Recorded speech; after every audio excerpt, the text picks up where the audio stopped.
तेरा बाप भी इस बच्चे को सालासर हनुमान मंदिर नहीं ले जा पाएगा। और हर्षित दोनों हाथों से अपना सर पकड़ता है।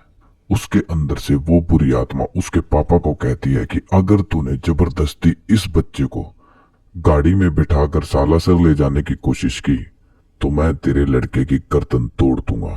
तेरा लड़का यहीं खत्म हो जाएगा। नमस्कार दोस्तों, हॉरर क्राइम फैक्ट्री में आप सब लोगों का तहे दिल से स्वागत है। उम्मीद करता हूँ आप सब अच्छे होंगे।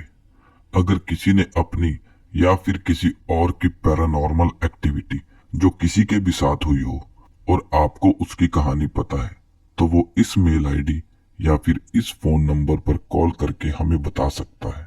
फिर हम आपकी स्टोरी अपने चैनल पर चलाएंगे, बशर्त है कि वो कहानी सच्ची हो। इस कहानी का मजा आप रात को सोते हुए एयरफोन लगाकर या फिर ड्राइविंग मोड पर ले सकते हैं। आज की कहानी शुरू होती है हरियाणा के छोटे से गांव हरिपुर से। हर्षित नाम का 18 साल का लड़का नॉर्मली अपनी जिंदगी गुजार रहा था। सुबह कॉलेज और शाम को अपने परिवार के साथ खेतों में वो काम करा दिया करता था। उसकी और उसके परिवार की लाइफ नॉर्मल चलती रहती अगर उस दिन वो अपने पड़ोस के चाचा को ड्रॉप करने नहीं जाता। ना ही उसके अंदर वो काला साया घर बना पाता। एक दिन नॉर्मल डेज की तरह वो अपने कॉलेज से घर आया। गर्मियों के दिन थे, फसल लगाने का टाइम शुरू हो चुका था। खाना वगैरह खाने के बाद वो खेत में निकल जाता है। खेत में अपने परिवार के साथ काम कराता है। देखते ही देखते शाम हो जाती है। उसके पड़ोस में एक उसका चाचा रहा करता था। उसका खेत भी हर्षित के खेत के पास था। वो खेत में हर्षित के पापा को कहता है कि हर्षित को मेरे साथ भेज दो। हर्षित मुझे पास के गांव में ड्रॉप कर देगा जहां मेरा एक रिलेटिव रहता है। वो रिलेटिव मेरा ट्रैक्टर लेके गया था। अब उसका काम जो उसे ट्रैक्टर से करना था वो पूरा हो चुका। अब मुझे वो ट्रैक्टर लाना है तो हर्षित मुझे बाइक पर वहां छोड़ देगा और मैं उधर से ट्रैक्टर ले आऊंगा। हर्षित के पापा कहते हैं कि रात होने वाली है, अंधेरा लगभग हो चुका है। कल सुबह जल्दी मैं आपको हर्षित के साथ भेज दूंगा। हर्षित के चाचा कहते हैं कि नहीं, मुझे अपना ट्रैक्टर आज ही चाहिए क्योंकि मैं रात को ही ट्रैक्टर अपने खेत में चलाऊंगा। दिन में बहुत गर्मी होती है। हर्षित के पापा के सामने काफी जिद करने के बाद उसके पापा मान जाते हैं और हर्षित को उसके चाचा को छोड़ने के लिए कहते हैं। और मैं आपको बता दूं कि जिस रास्ते से उनको जाना था, मतलब हरिपुर से हमीदपुर, उसकी दूरी 15 किलोमीटर थी और बीच में 3 किलोमीटर का जंगल आता था। जंगल के अंदर से वो अकेली रोड जाती है 3 किलोमीटर की। हमीदपुर वो गांव जहां उनको जाना था। खैर, अब हर्षित अपने चाचा को बाइक पे पीछे बिठा चल पड़ता है। हमीदपुर के लिए रात ऑलमोस्ट हो चुकी थी।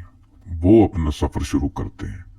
थोड़ी देर बाद वो जंगल की तरफ 3 किलोमीटर की जो रोड थी उस पे पहुंच गए।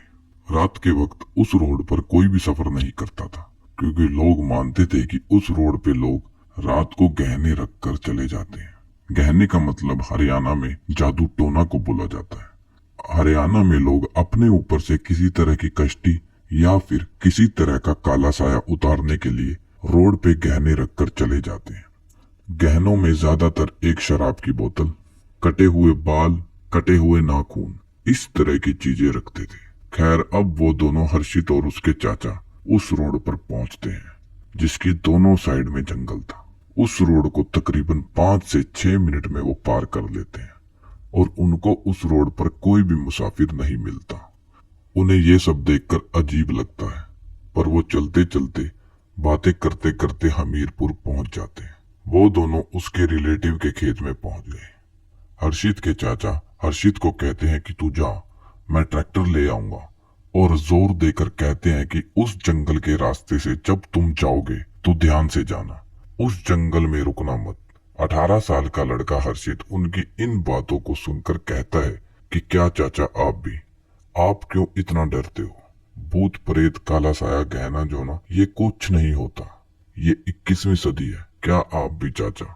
उसके चाचा उसके बाद कहते हैं कि अगर तू इन चीजों को नहीं मानता तो ना मान, बस जंगल में ना रुकियो।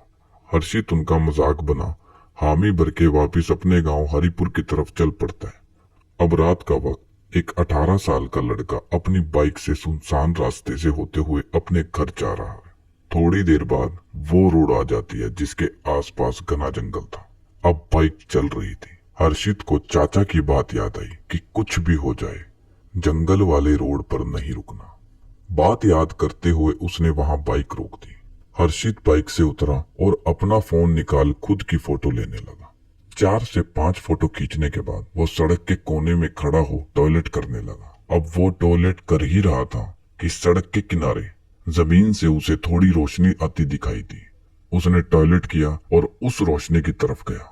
वहां एक शीशा पड़ा था जिसमें चांद की रोशनी टकरा रही थी और वो शीशा उसी गहने का हिस्सा था जिस गहने में शराब, बाल, नाखून, सिंदूर और लड़की के अंदरूनी कपड़े पड़े हुए थे।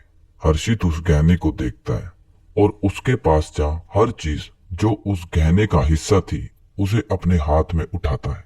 वो बारी बारी कर हर चीज के साथ अपनी सेल्फी ले रहा था, इस बात से अनजान कि अगले पल उसके साथ क्या होने वाला है। जैसे ही वो सिंदूर को हाथ लगाता है, पीछे से उसके शरीर पर झटका लगता है, जैसे कोई चीज उसके ऊपर गिर गई हो। हर्षित आगे गिर पड़ता है। अपने साथ ये सब होता देख उसे पहली बार डर लगा और वो भागा भागा बाइक स्टार्ट कर ही रहा था। उसे फील होता है कि उसके साथ बाइक पे कोई उसके पीछे बैठा है और पीछे से आवाज आती है, बीड़ी दे बज।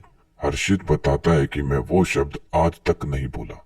कैसे अचानक से वो बात कही गई, मुझे आज भी याद है। हर्षित वहां से जितना जल्दी हो सकता था भागना चाहता था। उसने उस बात का कोई जवाब नहीं दिया, ना ही उसने पीछे मुड़कर देखा। उसने बाइक स्टार्ट की और घर की तरफ चल पड़ा। पूरे रास्ते घर तक पहुंचते हुए उसे ऐसा लग रहा था जैसे उसकी बाइक पे पीछे कोई बैठा हो। डरते डरते वो घर पहुंचा और घर पहुंचकर उसने डर के मारे किसी को नहीं बताया। वो अपनी मम्मी के पास गया और वहां जाकर बैठ गया। उसके मुंह की हवाइयां उड़ी देख उसकी माँ ने पूछा कि हुआ क्या है हर्षित, तू बड़ा थका हुआ लग रहा। हर्षित कहता है कि कुछ नहीं हुआ माँ, काफी टाइम से बाइक चला रहा था, शायद इसीलिए ऐसा दिख रहा हूँ। वो अपनी माँ के साथ खाना खाकर अपने रूम में सोने के लिए चला जाता है। उसी रात तकरीबन 2 बजे उसके पापा की सोते हुए अचानक आंख खुलती है और वो अपने रूम से बाहर पानी पीने के लिए आते हैं तो देखते हैं कि बाहर मेन गेट के पास जमीन पे कोई बैठा हुआ है और बीड़ी पी रहा है।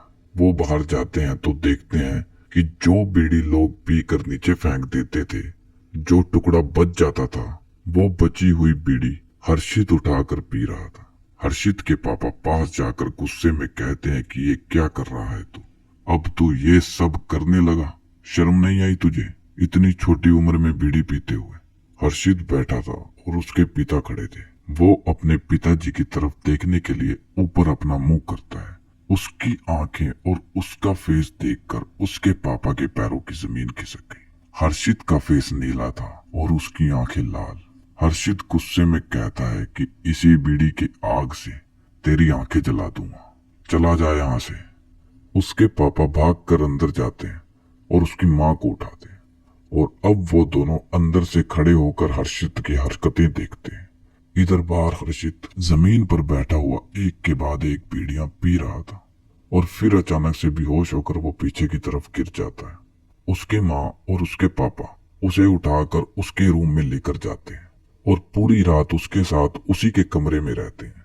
सुबह जब हर्षित की आंख खुलती है तो वो अपनी मम्मी पापा को अपने पास बैठा देख हैरान हो जाता है और वो पूछता है कि आप यहाँ पर क्या कर रहे हो।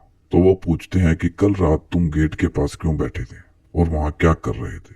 तो हर्षित कहता है कि मैं तो पूरी रात से अपने रूम में था, आपने किसी और को देखा होगा। उसके पापा समझ जाते हैं कि यहाँ कुछ ना कुछ गड़बड़ है। अब उसके पापा गांव के बड़े बुजुर्गों को बताते हैं कि मेरे बेटे हर्षित के साथ ये सब हो रहा है।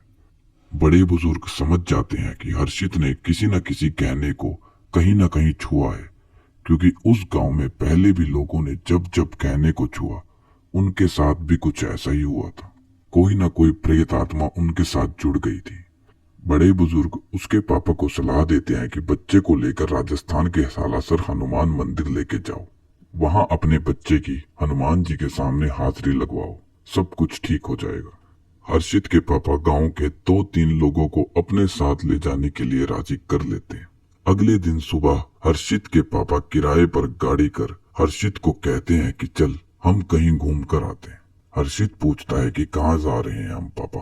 तो गाड़ी का ड्राइवर कहता है कि हम सालासर हनुमान मंदिर जा रहे हैं। हर्षित के अंदर जो काला साया था वो एकदम से हर्षित के अंदर से बोलता है, तू क्या, तेरा बाप भी इस बच्चे को सालासर हनुमान मंदिर नहीं ले जा पाएगा। और हर्षित दोनों हाथों से अपना सर पकड़ता है और उसके अंदर से वो काला साया उसके पापा को कहता है कि अगर तूने जबरदस्ती इस बच्चे को गाड़ी में बिठाया तो मैं तेरे लड़के की गर्दन तोड़ दूंगा, तेरा लड़का यहीं खत्म कर दूंगा। ये सब देख और सुन वहां जितने भी लोग थे गांव के जो हर्षित के पापा के साथ जाने वाले थे वो सब भाग खड़े हुए और हर्षित ने रूम में जाकर दरवाजा बंद कर लिया। इकलौते लड़के के साथ ये सब देख उसकी माँ डिप्रेशन में चली गई। इसके बाद हर्षित के पापा को गांव वालों ने सलाह दी कि हर्षित को रात को सोते हुए बेहोशी का इंजेक्शन लगवा दो और रात को ही उसे सालासर ले जाओ। फिर हर्षित के पापा ने रात को ही डॉक्टर को बुलाया और उसे हाई डोज इंजेक्शन लगवाए। फिर रात को ही हर्षित को गाड़ी में डालकर सालासर के हनुमान मंदिर ले जाया गया। जब सुबह हर्षित की आंख खुली तो वो देखता है कि उसे सालासर मंदिर के ठीक सामने चैन के साथ बांधा हुआ है। हर्षित अपने पापा को कहता है कि मुझे क्यों बांधा है पापा, प्लीज मेरी चैन खोल दो। फिर मंदिर के पुजारी हर्षित के माथे पर बालाजी महाराज की मिट्टी लगाते हैं। जैसे ही वो मिट्टी उसके माथे को छूती है वो एकदम खेल पड़ता है। उसके अंदर जो भी आत्मा थी वो पागल हो जाती है। हर्षित अपना सर जमीन पर पटकता है, चैन से खुलने के लिए जोर लगाता है। यही जोर लगाते लगाते उसके हाथों से भी खून आने लगता है। फिर उसके पापा और गांव के लोग उसे जैसे तैसे संभालते हैं। फिर पंडित जी आकर पूछता है कि बता तू कौन है, क्यों तूने इस बच्चे के अंदर अपना घर बनाया है।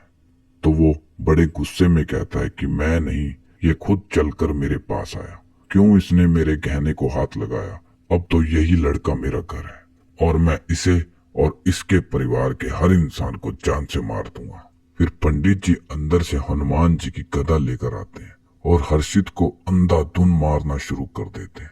थोड़ी ही देर बाद वो गिड़गिड़ाने लगा और उसने कहा कि नहीं नहीं और ना मार पंडित, मैं इसके अंदर से चला जाऊंगा। तो पंडित जी कहते हैं कि चला जा, इससे पहले मैं तुझे यहीं मार दूं। और इसके बाद हर्षित बेसुध होकर गिर पड़ता है। उसके अंदर जो वो काला साया था वो जा चुका था। हर्षित को आजाद कर मंदिर से प्रसाद ले उसके पापा उसको घर लेकर आ जाते हैं। हर्षित को कसम देते हैं कि आज के बाद तू कभी भी उस जंगल के रास्ते नहीं जाएगा। आज तक हर्षित उस रास्ते पे जाने से डरता है। ये कहानी एक सच्ची घटना है जो मेरे गांव से थोड़ी ही दूर हरिपुर गांव की है। उम्मीद है आपको ये कहानी अच्छी लगी होगी और इस तरह की कहानी सुनने के लिए इस चैनल को सब्सक्राइब कर सकते हैं।